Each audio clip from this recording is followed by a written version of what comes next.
One little comment about how the Jews looked at the temple, that they looked at the temple as a kind of microcosmos, a symbol of the whole cosmos. And in the temple, the veils would have stars and constellations on them, representing the heavens.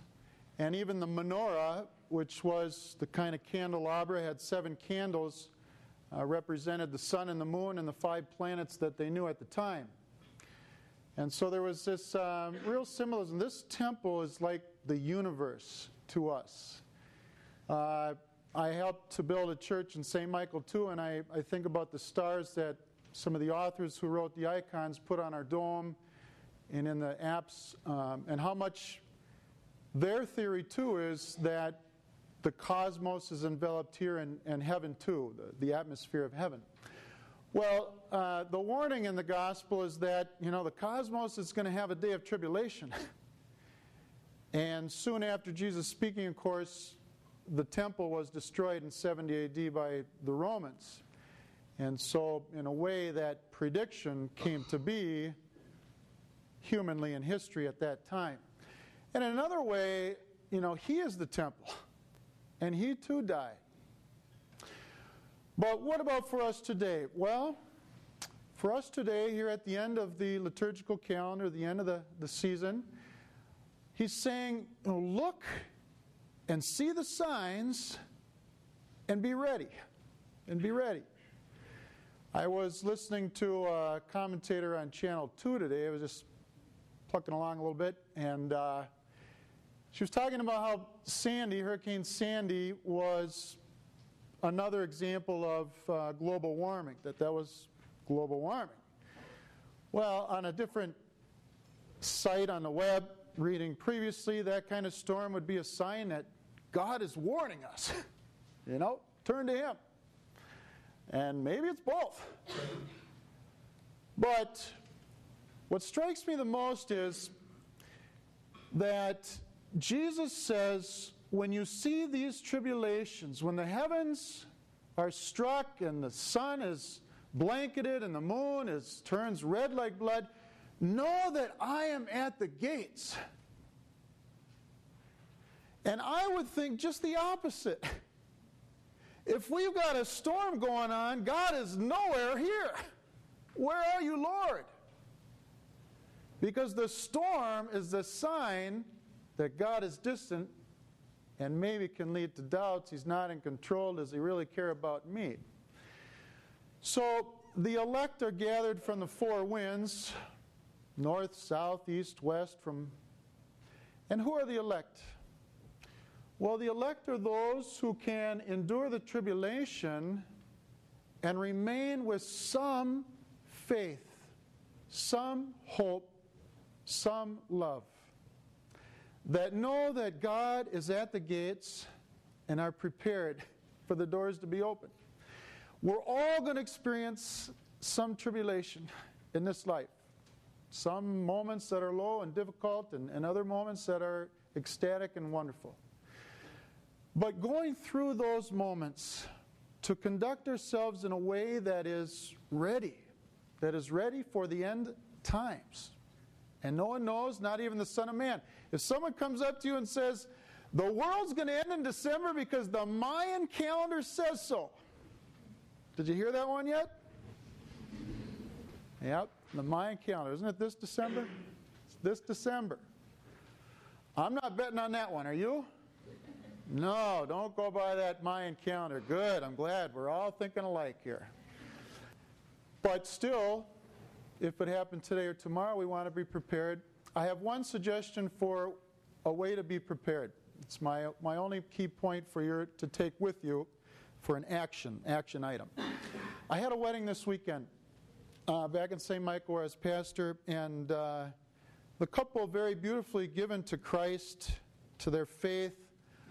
They had a Bible and a crucifix that they both put their hands on when I gave them the nuptial blessing. And we blessed those items. They took them home and put them up in their rooms, and they're going to read and study the Scriptures, this Scripture book together, and they're going to put the crucifix up on their wall. But the thing that was really impressive to me, even beyond that, was the father of the bride's comments at the reception.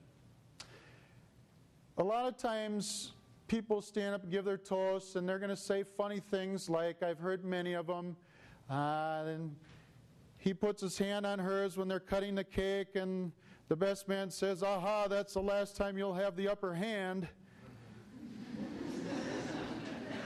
And another toast says, may the slivers all be pointed down as you slide down the post of life, staircase post of life.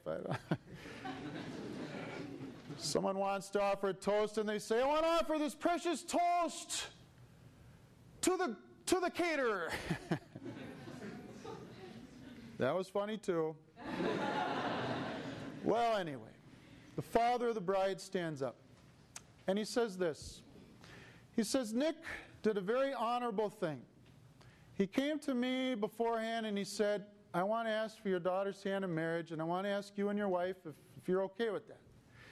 And the father, whose name is Tom, said, okay, but I got something to settle with you first. I'm going to ask this of you. Will you keep God first, your wife and family second, and you last? Will you do that? Order of priorities. And this young guy has some service for the country experience. He said, yes, sir. And then he said, listen, I want you to respect and remember my daughter's dignity at all times. And he said, I will try and do that, sir. Well, later that month, which was this time of year, that young man called up his future in-laws and his own family and said, how about if we all go to confession to prepare for Christmas in the season of Advent? And the in-laws, being very spiritual, strong Catholics, said, sounds great, let's go. They all went to confession in a very large ceremony. There's 8 priests around the church and 250 people going individually to confession.